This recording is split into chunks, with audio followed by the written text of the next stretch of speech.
Lo que van a escuchar a continuación no es una historia, es una histeria. Y trata sobre el impresionante impresionismo del pincel de Clausel.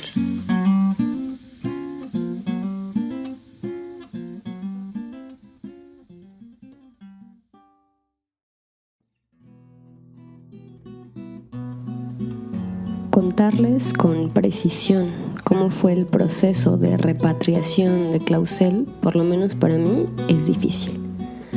Sobre este suceso clave en el que Clausel vuelve a México transformado, no he encontrado la suficiente información.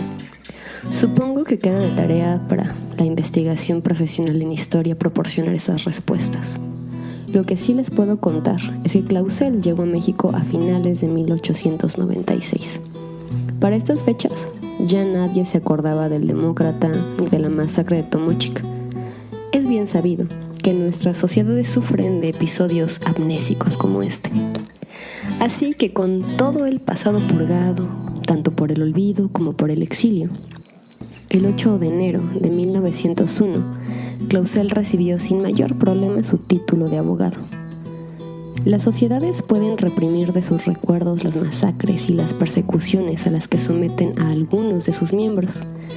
Sin embargo, los cuerpos que lo experimentan quedan transformados irremediablemente como consecuencias de estas fuerzas. Algo así le pasó a Joaquín. Aunque intentara retomar su vida donde la dejó antes de la cárcel y el exilio, esto ya no era posible. El impresionismo ya había pasado por sus pupilas.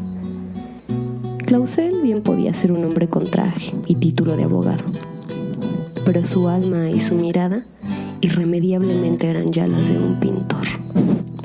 Pero ¿qué clase de vida puede tener un pintor? Incluso los grandes maestros de la luz, como Van Gogh o Monet, vivieron como parias en la misma sociedad que después, con la amnesia que las caracteriza, valoraría sus obras, no sus vidas. Es lógico que cualquiera que no desee este destino se aferre a los disfraces más respetados en la sociedad, como el de abogado. Para ser respetable en una sociedad que paga con cárcel la verdad y con exilio la libertad, es menester apegarse a todas sus simulaciones y amnesias. No basta solo con tener un título de licenciado y un traje. Es necesario hacerlo todo. El matrimonio, el mejor trabajo que no sea posible conseguir y la familia.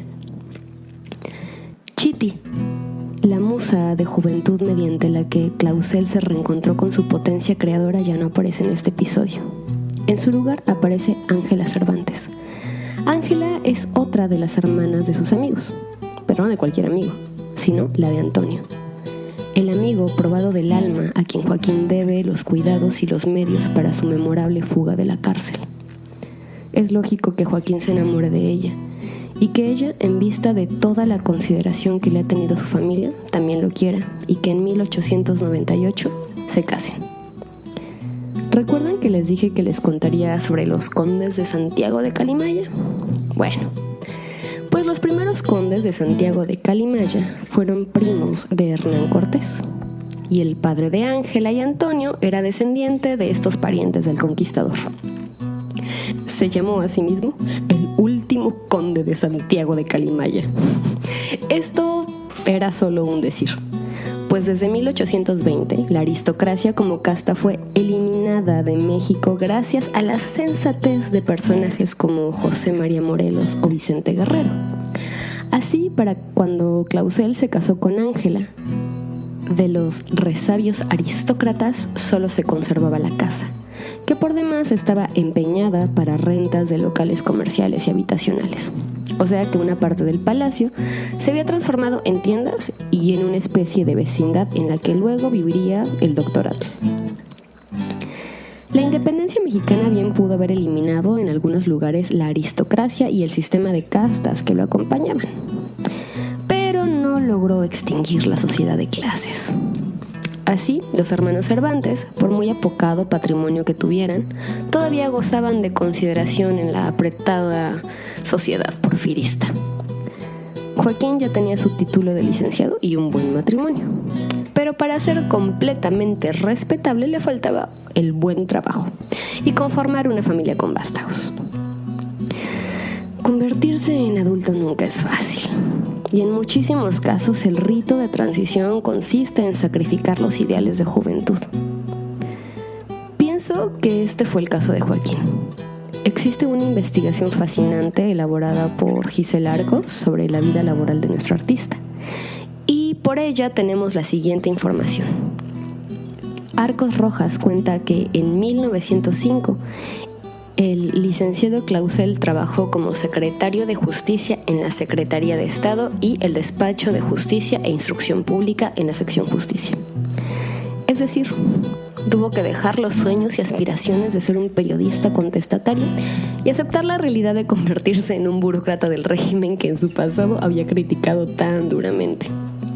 Sus trabajos dentro de la estructura burocrática estatal fueron variados y nada despreciables, pues incluso el 11 de julio de 1911 fue nombrado director interino de la Beneficencia Pública y debió pedir licencia sin goce de sueldo a la Secretaría de Justicia.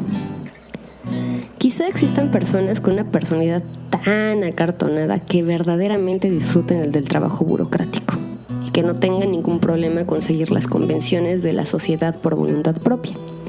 Sin embargo, Clausel no es ni por asomo una de estas personas.